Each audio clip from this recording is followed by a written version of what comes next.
Frankl. Pronto, já que vocês já quiseram escrever, então. Isso aí é uma faculdade artística do.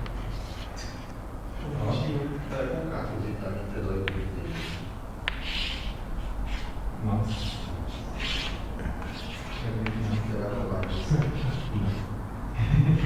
Olha só, uma fichação. Pronto, já que vocês quiseram, agora. Então, Victor Frankl. Na verdade é com K, mas o C cabia melhor que o K. Quem é o Frankl? Vamos lá. Como é que é? É muito próximo. Quem que é o Victor Frankl? Isso. Puxão. Austríaco, Psicólogo. psiquiatra e doutor em filosofia. A essa altura ainda existe psicólogo. Como é que é? São psiquiatras. A essa altura ainda você não tem cursos de psicologia. Na verdade, não, é que você não tem separação. Psicólogo é o cara que estuda a psique humana, ou seja, a alma, ou seja. São psiquiatras. E sempre se estuda com um certo viés prático, né? Quer dizer, no fundo está dentro da medicina. Agora, e aí? Vamos lá. Ele é aluno do Freud. Aluno do Freud, exatamente, embora logo ele tenha começado a se separar. Também é De origem judaica, exatamente. E aí, em... Isso, então, inicialmente...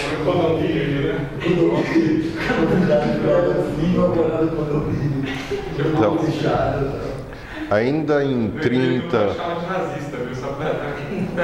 Ainda em 30 e bastantes, ele já tinha chegado à conclusão de que a teoria do Freud era um pouco restritiva demais e que, digamos, seria necessário levar em conta um aspecto que podemos chamar espiritual e que, para que não fosse confundido com a parte religiosa, ele dá o nome tirado do grego de noético. Noético significa o quê? Espírito. Não é espiritual, é espírito. Nous pode ser entendido como espírito, como razão, né? Ou, digamos, marca claramente, pelo menos, que há um plano que não é biológico. Para o Freud é tudo biológico, né? Depois, ele já foi perseguido antes da guerra, né? No sentido de que todos os judeus começavam a ter sérios problemas profissionais, não podia trabalhar em hospital do Estado, não podia. Então ele se tornou médico do staff de um hospital judaico, né? O Rothschild. Mas ganhou fama lá. Então, de certa forma, ele foi tolerado pelo regime durante muitos anos, até 41 mais ou menos, né? Em que ele foi levado para o campo de concentração. E aí passou por 7 campos, né? Nos quais perdeu pai, mãe, esposa que estava grávida e acho que um irmão. Então, essa experiência o marcou profundamente, mas, ao contrário do que é comum, não o marcou negativamente, e sim positivamente. Ele vai aproveitar para, de certa forma, ele quando chegou ao campo, aquilo que de certa forma o segurava ainda, né, era o manuscrito do primeiro livro sobre a logoterapia, sobre o método de tratamento de doentes, baseado em cima do noético, né? Mas, naturalmente, também isso não sobreviveu. Chega ao campo, tem que tirar toda a roupa, etc. Mais ou menos ele conseguia conseguiu salvar por um tempo, mas depois isso aí acabou sendo destruído, né? Mas, em parte, o que o segurava era a esperança de conseguir reconstituir esse manuscrito mais tarde, né? Aí, quando sai do campo de concentração, 44, né, depois de 3 anos, é um campo no qual, se bem me lembro, só foram 7 pessoas que sobreviveram, né? No último momento ainda, a SS, que era quem cuidava dos campos de concentração, diz: então, pessoal, vocês vão ser libertados, né? E fizeram uma lista de chamada para transferi-los para um outro campo, onde em tese seriam, né, na realidade, os que foram transferidos foram colocados lá e depois o campo foi queimado. E ele se salvou porque naquela confusão, vambora, né, antes que os aliados cheguem, ele e mais 6 foram esquecidos. Com grande, né, eles disseram: putz, fomos esquecidos, né, que desgraça, tal. No fim foram os únicos que saíram vivos. Muito bom. Aí depois da guerra ele começou por um lado, ele mudou algumas, quer dizer, ele começou a afirmar algumas coisas que pegaram muito mal em todos os campos possíveis, né? A saber, primeiro, que não havia o conceito de culpa coletiva, ou seja, a culpa não foi dos alemães em geral, e sim de pessoas individuais, né? E que entre os prisioneiros do campo, de qualquer religião, os capos, capo era o nome que se dava a um prisioneiro que tinha autoridade sobre outros prisioneiros, né? Por exemplo, o chefe de uma barraca. E que os capos, em geral, tratavam muito pior os prisioneiros do que os oficiais propriamente da SS, né? Estavam lá aderidos intensamente ao cordão, pensando que com isso se salvariam, né? Então ele diz: olha, não há culpa coletiva, há culpa individual. E dá casos tanto para um lado quanto do outro, né? Em concreto, conta que o chefe de um campo em que ele esteve no final da guerra, o chefe SS, comprava remédios com o dinheiro dele e os distribuía secretamente porque não podia fazê-lo abertamente, né? Comprava remédios para os presos. E no final, um grupo de judeus húngaros que tinha conseguido escapar, né, o levaram junto, o mantiveram escondido e puseram como condição para os aliados que só os entregariam se não fosse acontecer nada com ele. Então, esse tipo de afirmação evidentemente deixava o pessoal da culpa coletiva fulo da vida e deixava o pessoal oposto também, né? O pessoal que dizia: não, tinha mais que matar mesmo. Muito bem, mas esse é um ponto. Agora, aos poucos, aí publica, logo depois da guerra, um psicólogo num campo de concentração.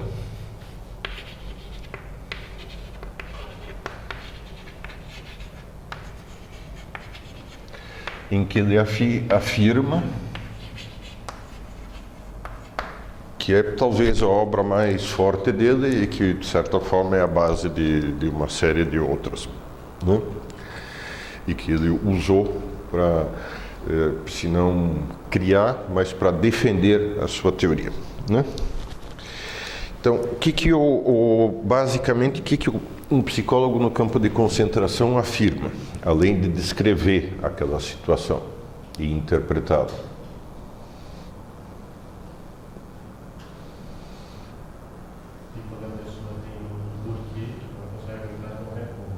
Essa é uma frase que eu gosto de citar e que é de quem? Nietzsche. Oh, olha, o nosso Bruno tá... Boa, Bruno. Esmague os ignaros. Exatamente. Ou seja, que ter um sentido na vida,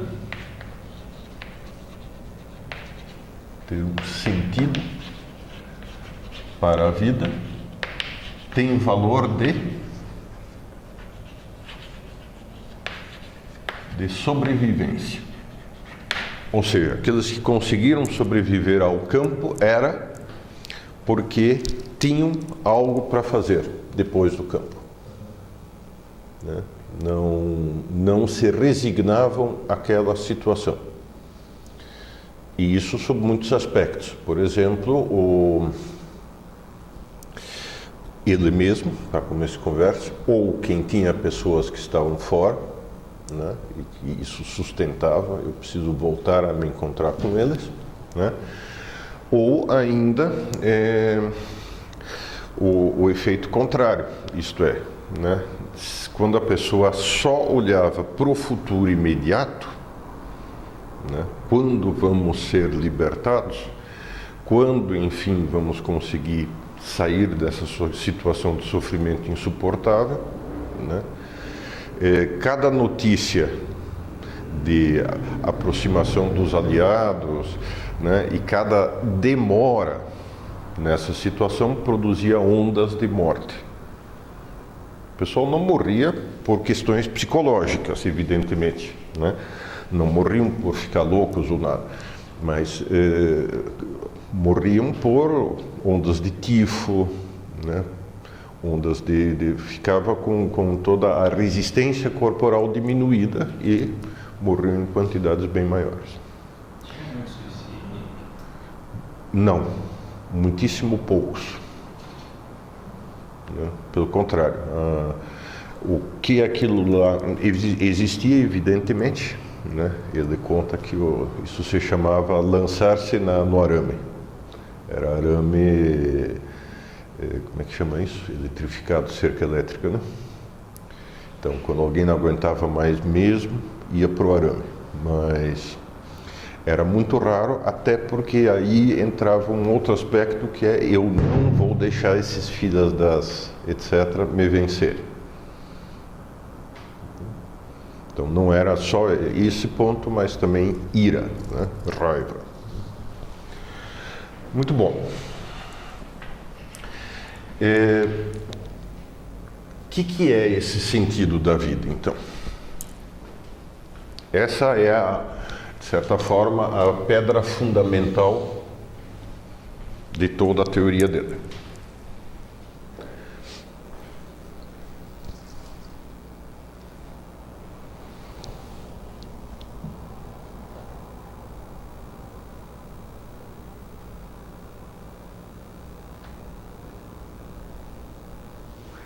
Que horror! O pessoal mata todas as aulas, a gente dá aula disso durante 6 meses praticamente e os caras nada. Então, a pessoa teria que ter o sentido ou ela teria que encontrar esse sentido? Nenhum nem outro. Ela precisa querer encontrar esse sentido, né? Lembram do Freud qual é o impulso fundamental? O desejo de prazer, né? A vontade de prazer, diz ele. Do Adler era vontade de poder, exatamente. Então, analogamente, ele fala em vontade de sentido, que, se você quiser, pode ser traduzido por compreender, mas também de orientar-se.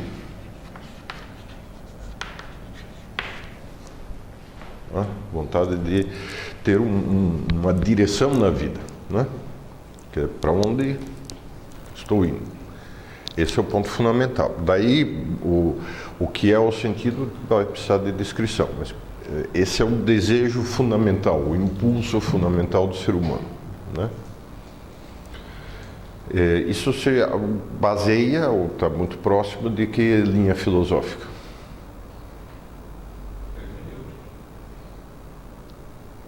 A hermenêutica é mais antiga. Estou pensando no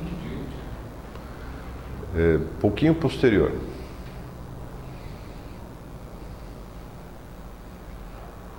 Russell, fenomenologia. Hã? Mas a terminologia É.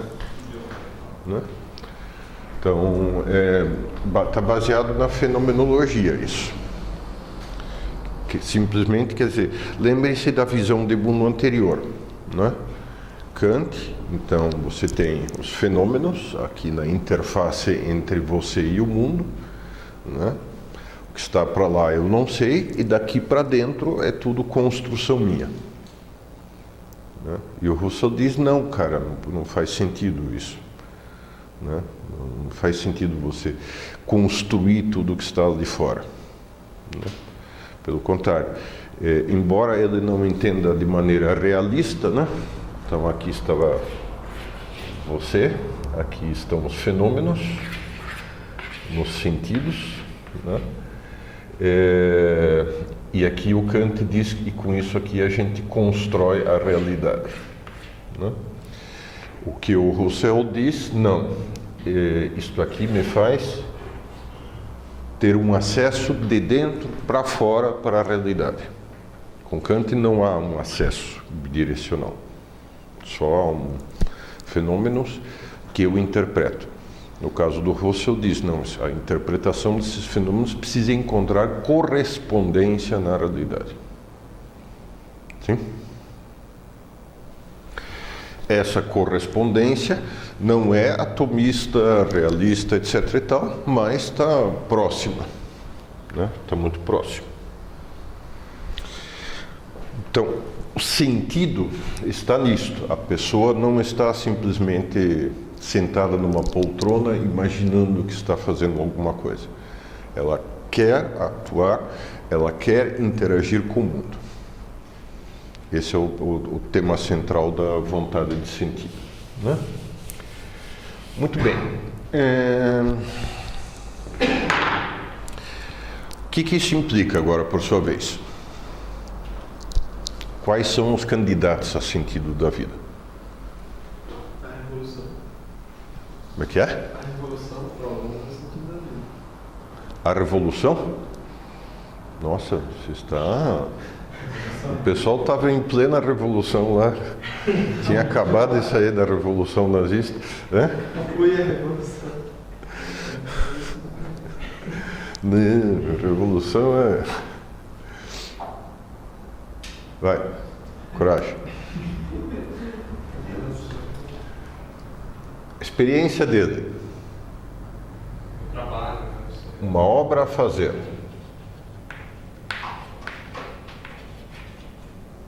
Segunda. Experiência dele. Amar alguém, exatamente. Repare que são verbos, né? Fazer algo, construir algo, amar alguém e... Você está meio... Expressamente, quer dizer, ele vai levantar essa questão na tese de doutorado dele e tal, que é o Deus, a presença inconsciente de Deus, né? Mas não é aqui que isso entra. Ao contrário de Jung, ele não postula um instinto espiritual ou divino, né? E sim e me parece melhor, um instinto, um impulso, um desejo de entender o mundo, né? E aí? Caraca, quer dizer, pelo que ele passou? Espécie de grande pedra do biliar no caminho dele, ou a prova de fogo. Campo de concentração. Claro, né? Quer dizer, a terceira coisa é sofrer com dignidade. O que significa, por sua vez, por alguém ou com sentido, né? Esses são os três verbos centrais da logoterapia.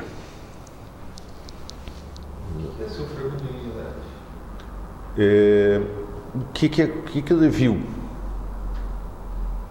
Um monte de prisioneiros sofrendo as mesmas coisas. Qual a diferença? Um desesperado e o outro.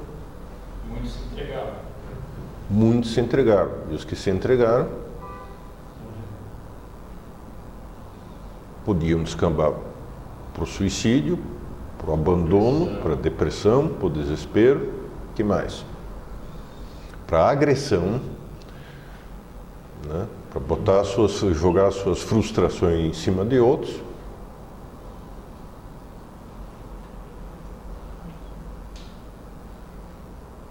Ou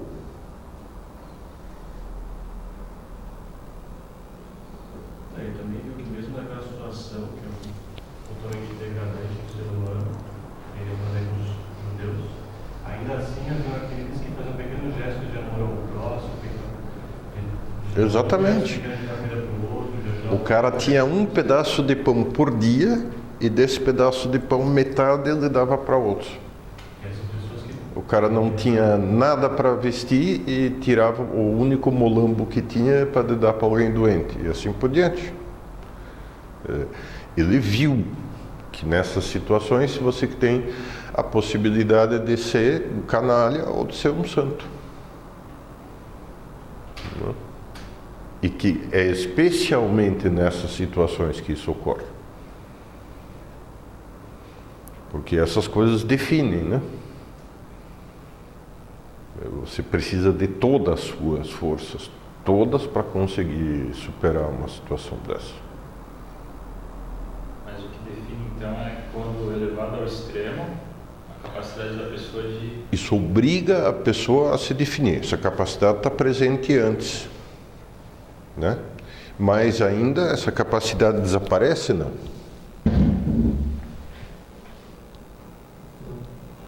Não, essa capacidade continua presente. Outro caso que ele cita, numa das edições do Psicólogo no Campo de Concentração, ele diz que a pessoa mais demoníaca que ele conheceu, mais próxima de um demônio, era um tal de Dr. J, né, que era desses que faziam experiências com prisioneiros vivos, né?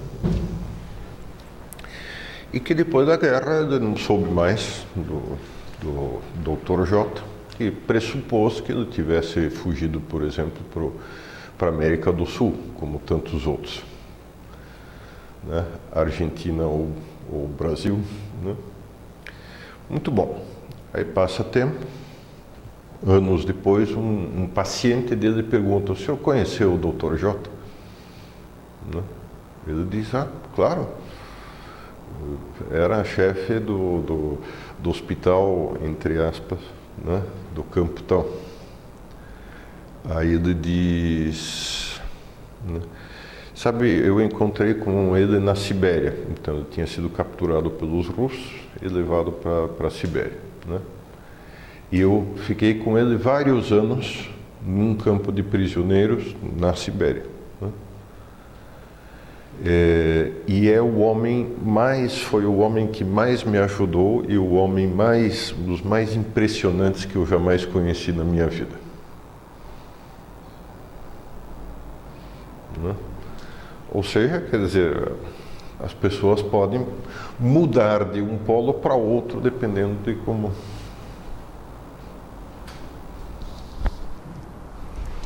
Muito bem.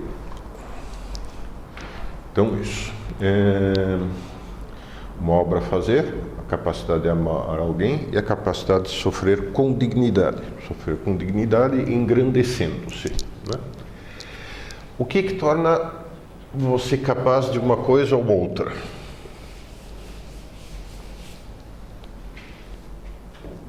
Caso do Dr. J.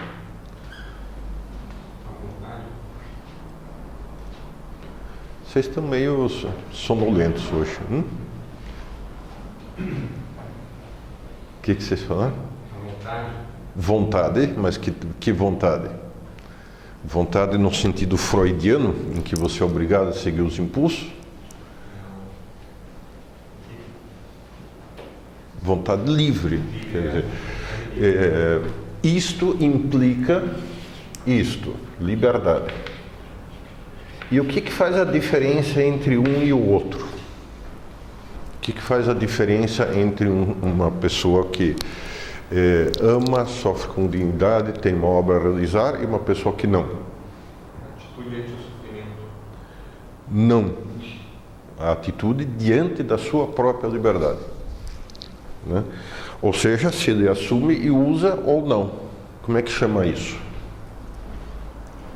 Responsabilidade. Ou seja, liberdade e responsabilidade são conexos, são dos dois lados de uma mesma moeda, e o modo como você usa deles é que determina a sua capacidade de apreender o sentido ou não. Assim, uma das frases mais posteriores dele, mas que ficou mais famosa, é de que os americanos deveriam completar a Estátua da Liberdade na costa leste com uma Estátua da Responsabilidade na costa oeste. Só que infelizmente não levaram a sério ainda. Na verdade, parece que houve algum movimento no Congresso, mas já passou a moda. Então isso, liberdade e responsabilidade. Né? Agora, quais são os sintomas? Bom, vamos de outra forma, né? Além de você ter isso, da vontade de sentido, um ponto importante antes, né?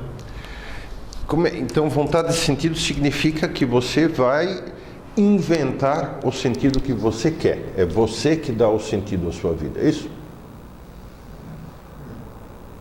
Vai extrair sentido das coisas. Mas por que eu não posso dar? Se eu sou livre,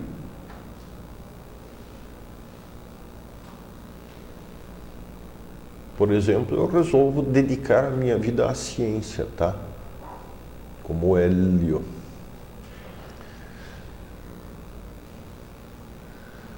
Não, mas por que você dedica essa vida à ciência? Esse é o sentido. Porque eu quero, tá, gente? Os amigos mais ingênuos falaram que Eu quero ajudar outros, né? Tá bom, ajude que você já, em breve, já mudará de ideia. Mas precisa de uma certa determinação para isso. Mais do que um bom desejo. Por que a vontade de sentido não se resume a um bom desejo?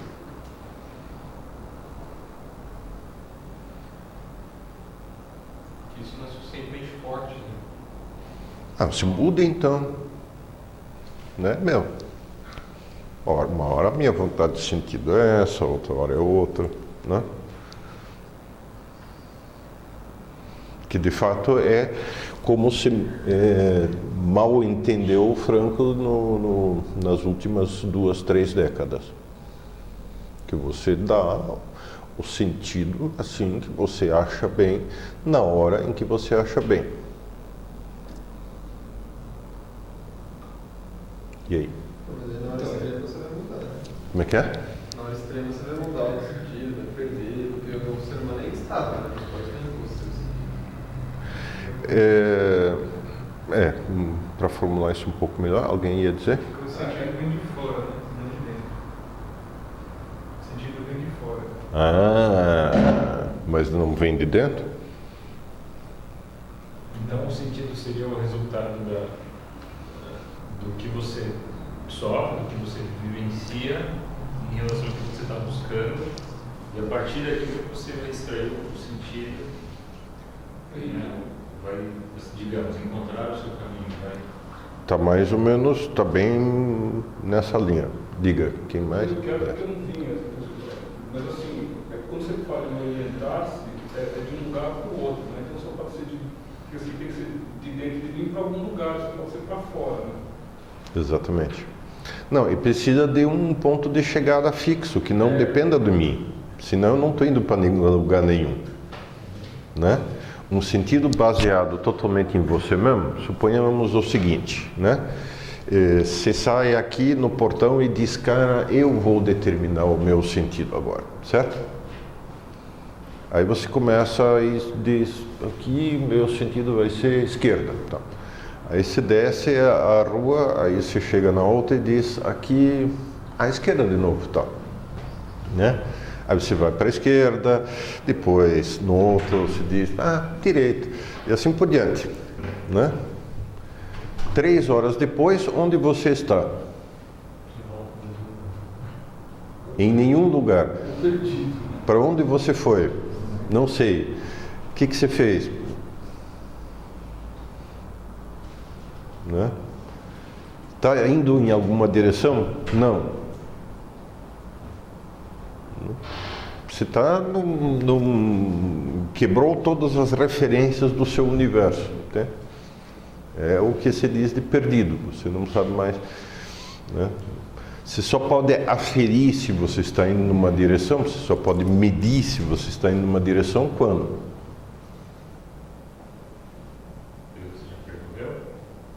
Não. Você pode ter 3 horas, você está perdido. Andou 3 horas a 5 km hora para ir bem tranquilo e tal. Então você andou 15 km. Pode estar a 13 quadras daqui, ou 8. Mas deu tanta volta que não chegou a lugar nenhum. Certo? Qual é a única maneira de você saber se você está indo em alguma direção?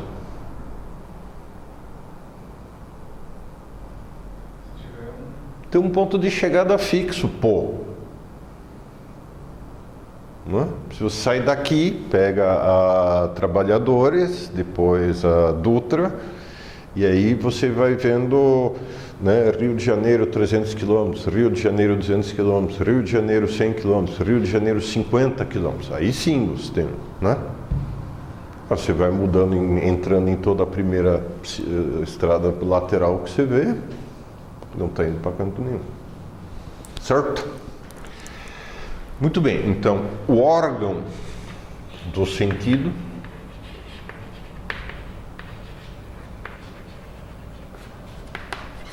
é a razão que determina finalidades fixas. Fala. Esse livro fala bastante Freud. Ele cita a coisa. Cita? Freud. Uhum. Comenta alguns trechos do livro dele, Sede de Sentido, Busca do Sentido, não sei qual exatamente o título. Mas ele fala, e esse ele está citando, né? Fala que ele cita um trecho do Freud que fala: a vida se manifesta, não é? Isso, exatamente. O sentido se manifesta, não? O sentido é isso que você falou, o ponto de chegar. Exatamente. Se manifesta. Exatamente. Ele pode ser apreendido pela razão, mas a apreensão é passiva. Não é uma questão de decisão minha. Exato. Esse sentido é uma leitura um pouco superficial de Freud, né? Essa história de... Sim, de que eu determino, é uma leitura muito superficial que daria uma dor de barriga terrível, né? A vida, por assim dizer, impõe o sentido. Ela impõe. O que sim... O que se espera de você é isso. Agora você é livre para... Então, se você descreve a vida como ponto de partida, ponto de chegada, e aqui, nessa direção, sentido, ok, isto é fixo, definido por 3 possibilidades. Em qual delas você está? Agora, tem obra para fazer. Então, mas qual delas é a sua?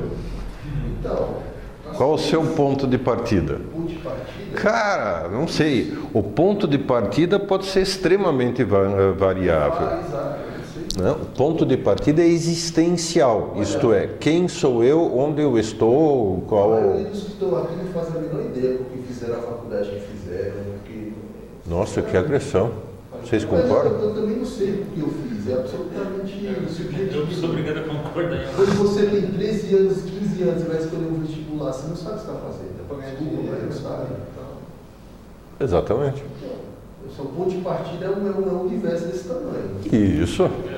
Mas, à medida que você avança, você vai determinando. Eu vejo, pô, a vida seria mais simples economicamente se eu tivesse feito medicina, não sei. Mas, agora, será que e aí? Mas será que você quereria isso mesmo? Não sei, acho que não. Não? Não fiz essa escolha, não dá mais para voltar atrás, né? A melhor maneira de você ficar parado é justamente você dizer: e se eu tivesse feito tal outra coisa, né? Eu estou nesta situação existencial e esta situação se atualiza a cada momento, a cada segundo. Estes são os meus problemas, estas são tal. Claro. O cara casa hoje, amanhã ele fala, pô, mas acho que a coleguinha era mais legal. Exato. A outra era mais legal, exato. Não te amo mais. A famosa frase, não te amo mais. A grama do vizinho é sempre mais verde, até que você começa a cuidar dela. Aí você vê que ela está cheia de mato, está meio amarela. Mas esse é um drama muito interessante, né? Ele fala alguma coisa sobre ele. Fala. Vamos lá. Mas quer dizer, é isso que nós estávamos falando já. Quer dizer, a situação é existencial, a situação, o ponto de partida é existencial. Portanto, eu tenho que examinar a minha vida sob esse ponto de vista. Né? E a minha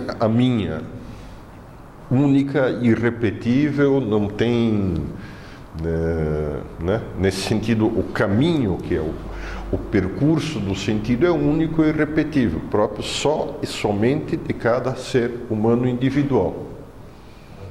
Mesmo que o ponto de chegada seja determinado pela razão. Nesse sentido, ele faz uma coisa que é muito interessante, quer dizer, ele reúne o subjetivismo do Kant com a visão mais objetiva dos gregos e de São Tomás, do bem como um objetivo final, do bem como fim. Não do bem como dever, não do bem como um motor do lado de cá, do eu, do ponto de partida, e sim como um atrativo do lado de lá, como final. Não sei se resolveu o que você queria, mas... Também acontece um pouco a igualdade das pessoas, também a coisa específica de cada um. Claro, o ponto interessante, no caso, é a especificidade, quer dizer, não há, nesse sentido, né, não há dois sentidos padronizados. O sentido é o meu sentido para minha vida, mesmo que esse sentido se consista em algo a fazer, não especifica o que, alguém a amar, também não é padronizado quem eu devo amar, né? Ou uma situação prática de sofrimento que eu estou passando. Né? Isso naturalmente faz o quê? Que todo o processo de busca de sentido se realize como algo, como o quê?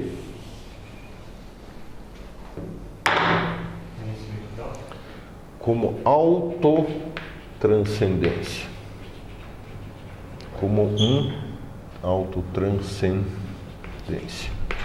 Como sair de si mesmo e tornar-se maior do que você mesmo. É mais do que autoconsciência, né? Muito mais do que autoconsciência. Exato, é superação. É ser mais do que você mesmo é.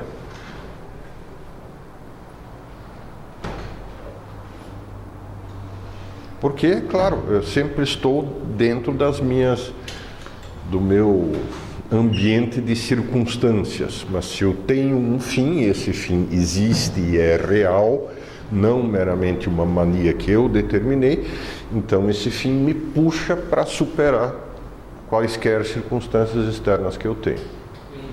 Dá para entender isso ou não? Ele então dá um devido valor ao, digamos, ao acaso, ao fortuito, assim, no sentido de que... Não mais do que acaso ou fortuito, é que para o individual, para circunstâncias individuais, que nessa linha, digamos, se chamam existenciais. Existência é a sua vida com estas características que não tem mais ninguém sobre a face da Terra que repita né?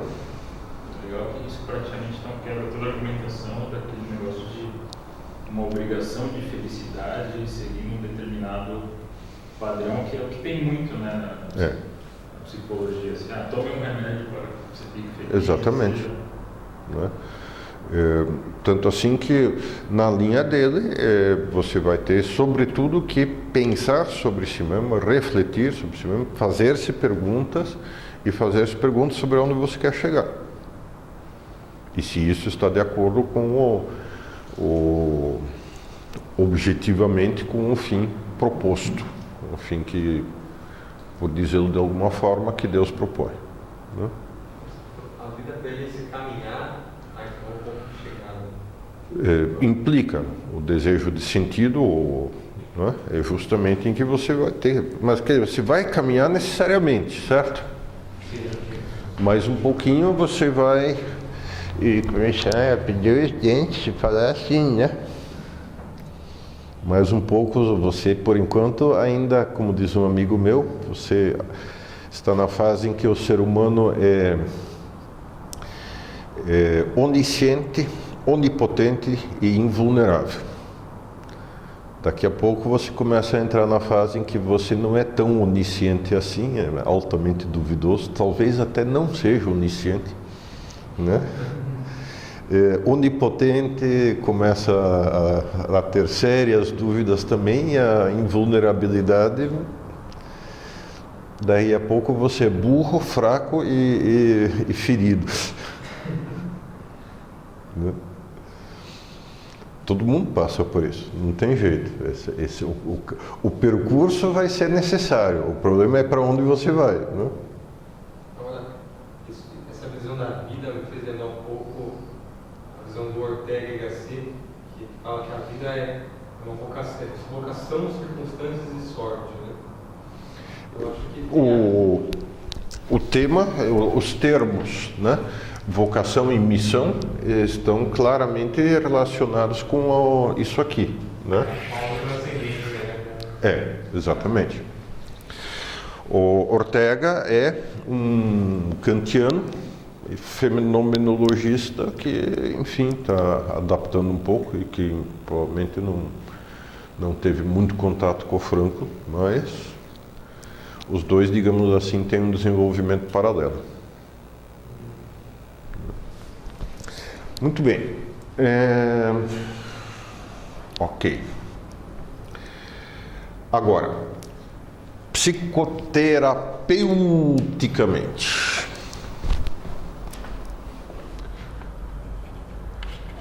Então, em psicoterapia, isto é, em termos de doenças, primeiro você precisa distinguir o quê?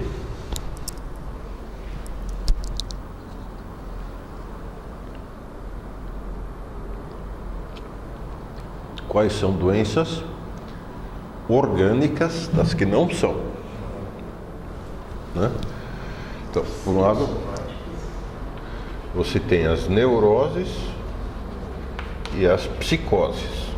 Essa não é uma distinção especial dele. Essa é uma distinção que se foi, né? Depois, agora, a classificação americana, que é a mais prestigiosa, acrescentou as psicoses sociais, sociopatias e mais não sei das quantas. Psicose é fundamentalmente esquizofrenia, que tem várias formas. né?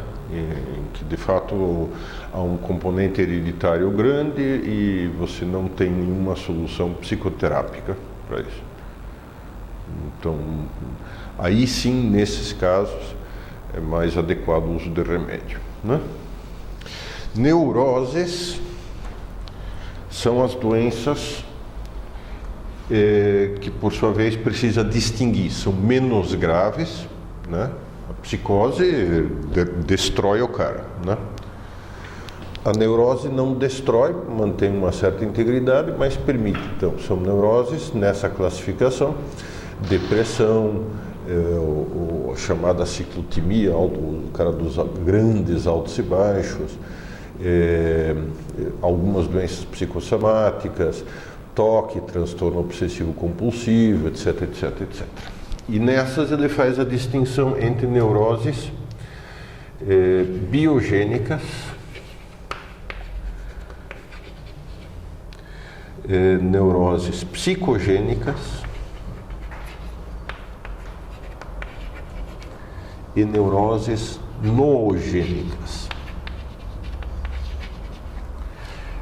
o que não são necessariamente diferentes quanto aos sintomas.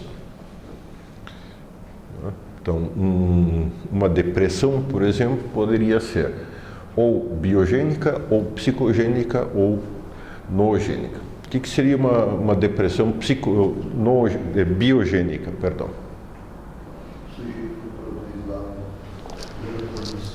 Exatamente, né? Há uma deficiência de um neurotransmissor e, portanto, quer dizer, o que se precisa fazer? Suprir o neurotransmissor, né? O que é uma depressão psicogênica?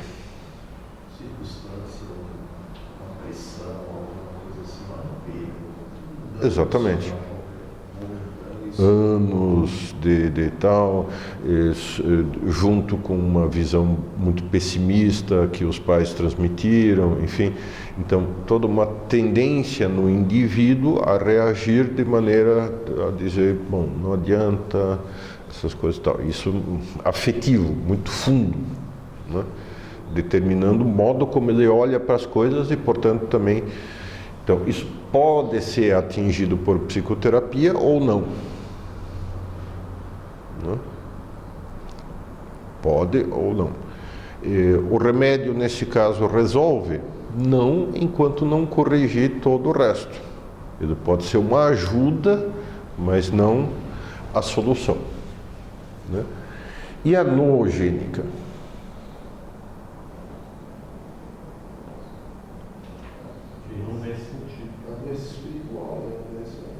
Em que o cara desiste de encontrar um sentido na vida, né? Claro que umas influenciam as outras. Quer dizer, você daqui pode passar para cá e pode passar para cá. E essa aqui vai se manifestar também por um aspecto espiritual. O cara simplesmente, puxa, eu precisaria, né, ter disposição e achar um sentido da vida e eu não consigo, né? Então se precisa sempre de um approach por várias frentes, sabendo que provavelmente você vai achar uma preferencial e que em um caso esse tipo de tratamento vai funcionar, no outro vai funcionar. Então, nesse sentido, é muito mais sensato do que a solução padrão da psicoterapia freudiana, ou adleriana, ou mesmo junguiana, né? Porque não é uma solução baseada em uma única forma de tratamento, e sim em muitas formas de tratamento. Fala. Digla. Eu acho que o problema é quando você nega as duas extremidades, né? Então, causas biogênicas são conversa furada, isso não existe. Exatamente. Ou só existe causa biogênica. Não. Exato. Aí você reduz a chance do sujeito realmente ser ajudado. Porque Sim. Em caso em que inegável tem causa biogênica.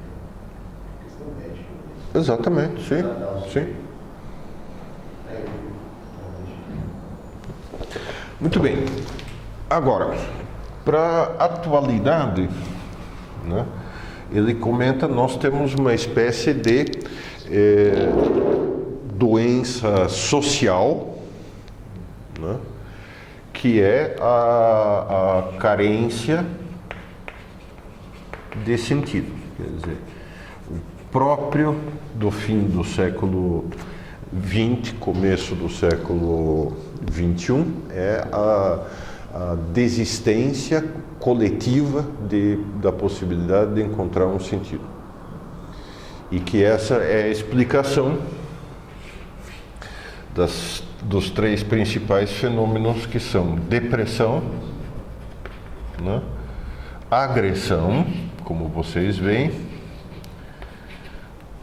tanto do ponto de vista árabe quanto do ponto de vista ocidental, né, e adicção ou dependência de drogas. Né?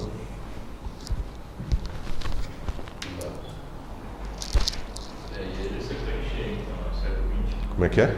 Acertou em cheio no século XXI. Tá com uma cara excelente. Está bem excelente. Né? A crise de sentido, ou a crise da falta de sentido, como queira chamar. Né?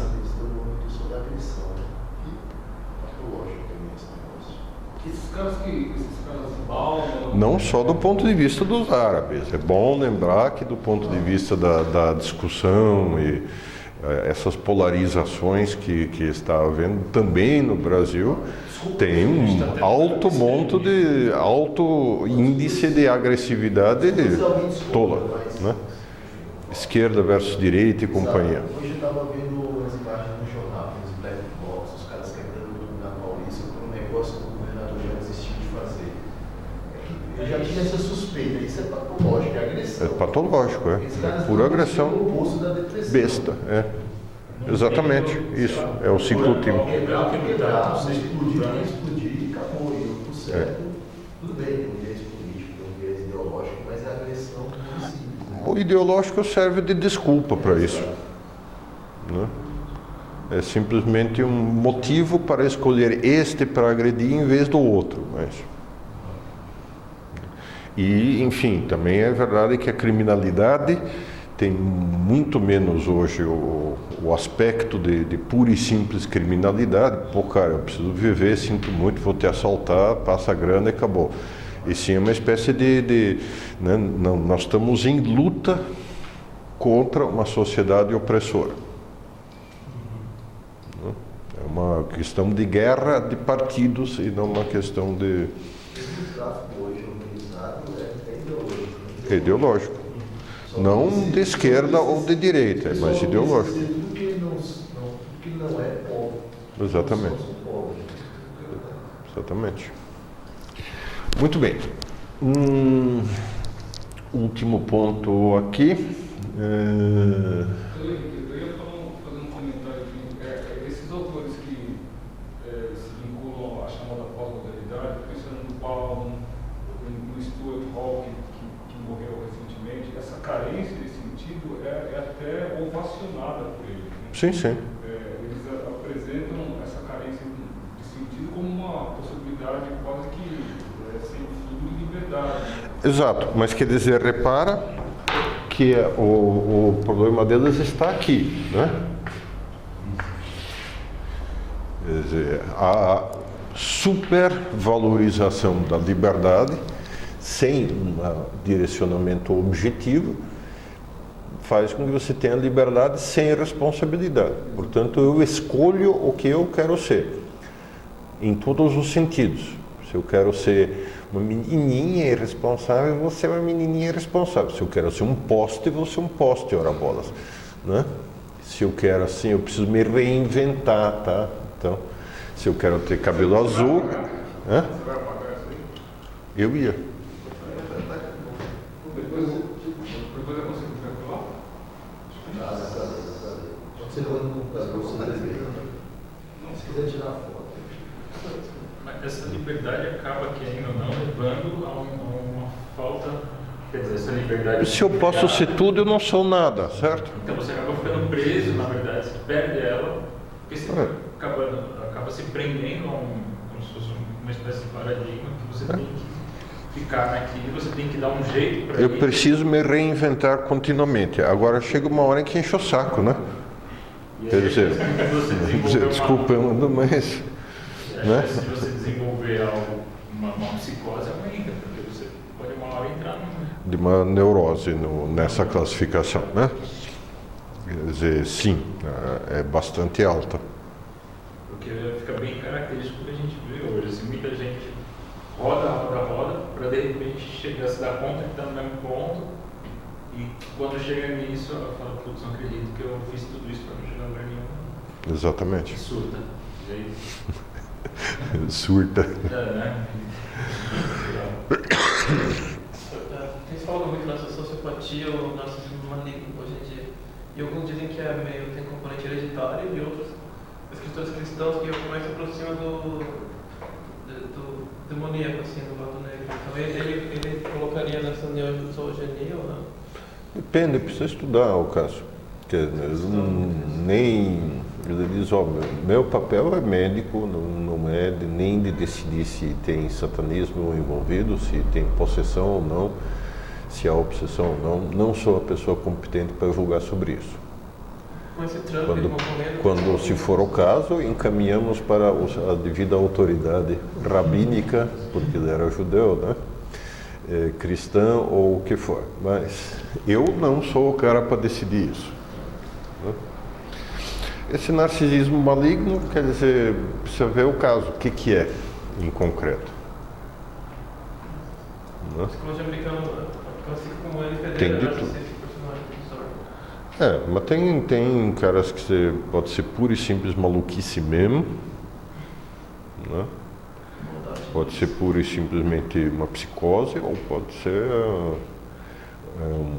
um esforço, digamos assim, de violentar a própria personalidade culposamente durante anos. Aí, usar o próprio cérebro, né?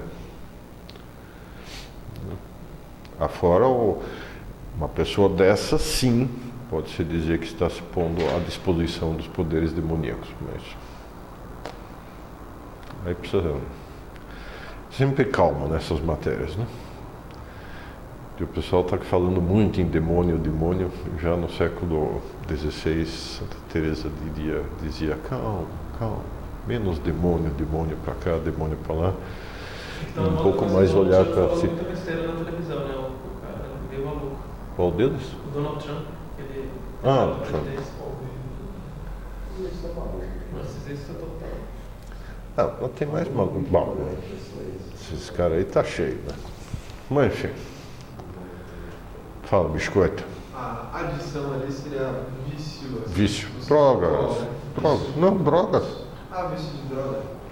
Mas quer dizer, vícios, o que se mais tem é isso, vício de drogas propriamente dito, vício de sexo, vício de trabalho, vício de droga, assim. Há muitas drogas, digamos, que podem, né? Não é só a química, embora a química esteja muito comum. E a relação da ansiedade com a falta de sentido? Ansiedade está muito próxima da depressão, né? Na ansiedade você teme que algo não dê certo, certo? Na depressão você tem certeza. Ou seja, você deu um passinho a mais e resolveu, tá? Não funciona mesmo, nada funciona nunca, tá?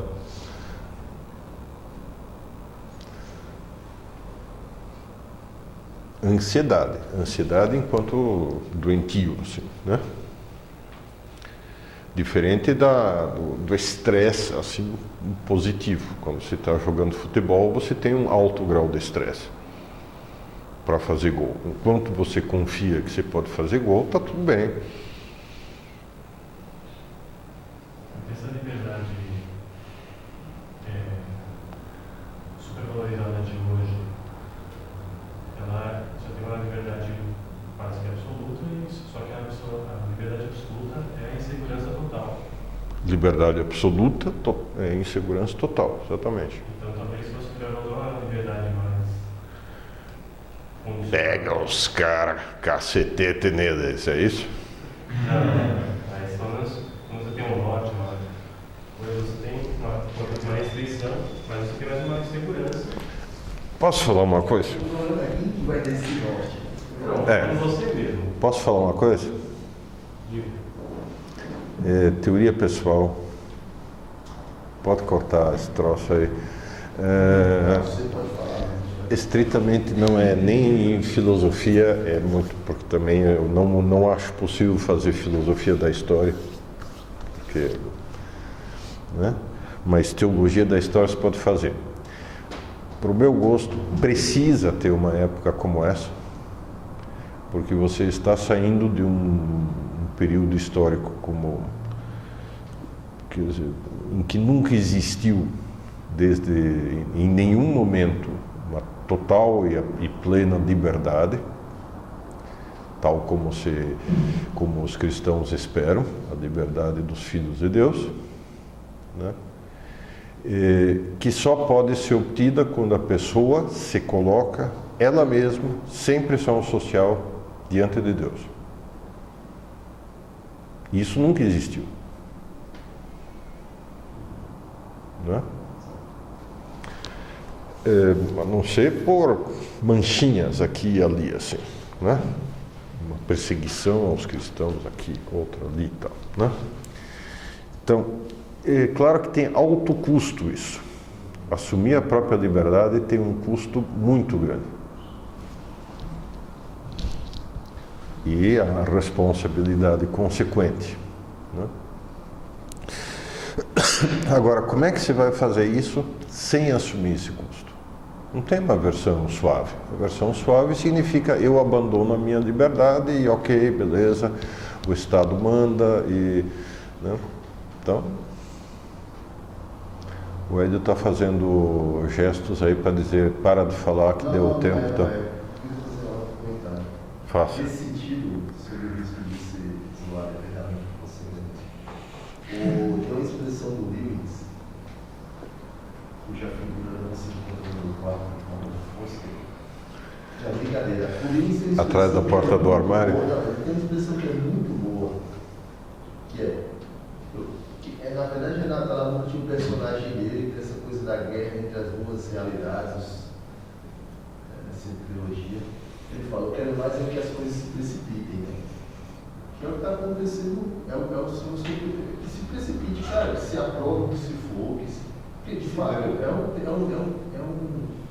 questão de escolhas pessoais. Eu nunca gostei dessa nostalgia por uma cristandade. Porque, Pois é. convenhamos, não existe salvação coletiva, cada um e Deus para mim. É. Mas Henrique, você está querendo dizer que é preciso uma época como essa para se aprender que a liberdade... A exercer a liberdade. E aí o custo é O custo, infelizmente, é alto, mas o custo foi alto sempre. Foi alto. Né? Campos de concentração na Sibéria nunca foram legais, nem com os czaristas, nem com os comunistas, nem com ninguém. Né? E pode ficar tranquilo que os maravilhosos medievais, etc. e tal, quer dizer, não incidiram em besteiras tão grandes como nós, porque eles não tinham os meios práticos de fazer isso. Não tinham monóxido de carbono, não tinham conhecimentos de química, não tinham bomba atômica, etc. e tal. Dizer, não, né? Então, honestamente, mas a opinião pessoal minha, a liberdade custa chegar a ela. Mas vale a pena. Mas vale a pena, por isso. Muito bom, chega por hoje, né? Que ainda mais